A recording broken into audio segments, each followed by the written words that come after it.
नमस्ते. मी mix डाळीचे वडे बनवते आहे, म्हणजे पकोडे. त्यासाठी मी डाळी घेतल्या आहेत, मिक्स डाळी. याच्यामध्ये चण्याची डाळ आहे, तुरीची डाळ आहे, मसूरची डाळ आहे, मुगाची डाळ आहे, उडदाची डाळ आहे. असे डाळीचे प्रकार घेतले आहेत. ते मी थोडे थोडे म्हणजे अर्धी अर्धी वाटी घेतले आणि मी रात्री भिजायला ठेवले होते. आता ते मस्त भिजले आहेत. स्वच्छ धुवून भिजायला ठेवले आणि आता ते पाण्यातून काढून मी तुम्हाला दाखवते. याच्यासाठी मी रवा घेतलाय अर्धी वाटी, म्हणजे 4-5 चमचे रवा घेतलाय. आणि हा रवा आहे ना भाजलेला आहे थोडा. आपण कच्चा रवा घेतला तरी पण चालेल.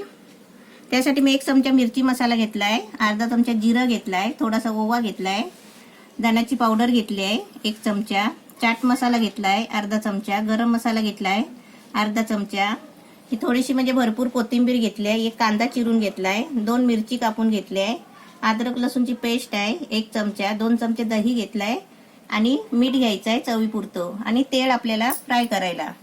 आता मी पहिलं काय करते, ही पहिली डाळ आहेत ना मिक्सरला लावून चांगली वाटून घेते. डाळ वाटून घेतली आहे आणि पाणी टाकून वाटायला लागली.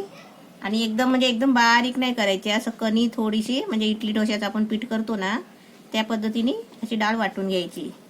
आता ही डाळ आहे ना आपण चांगली आहे ना 1-2 मिनिटं अशी हलवत राहायची, म्हणजे थोडा आहे ना त्याला घट्टपणा येतो. 2 मिनिटं चांगलं ढवळून घेतलंय. आता याच्यामध्ये आहे ना सगळं साहित्य मिक्स करायचं आहे. मी तुम्हाला हळद नाही दाखवली होती, मी हळद टाकते थोडीशी.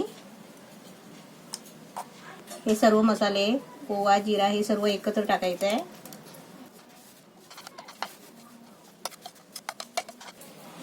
चवीपुरतं मीठ टाकायचं. हे दही घेतलंय 2 चमचा आणि हा रवा घेतलाय.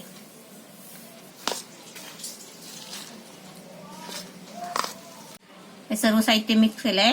आता त्याच्यामध्ये थोडंसं पाणी टाकते, कारण रवा टाकलाय आपण. थोडं पाणी टाकून असं चांगलं गरगरीत करायचं.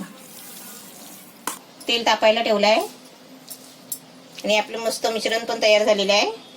आता मी त्याच्यामध्ये छोटे छोटे पकोडे काढते.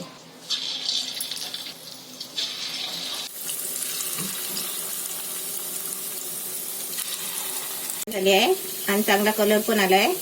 असे सगळे फ्राय करून घेते आणि तुम्हाला दाखवते.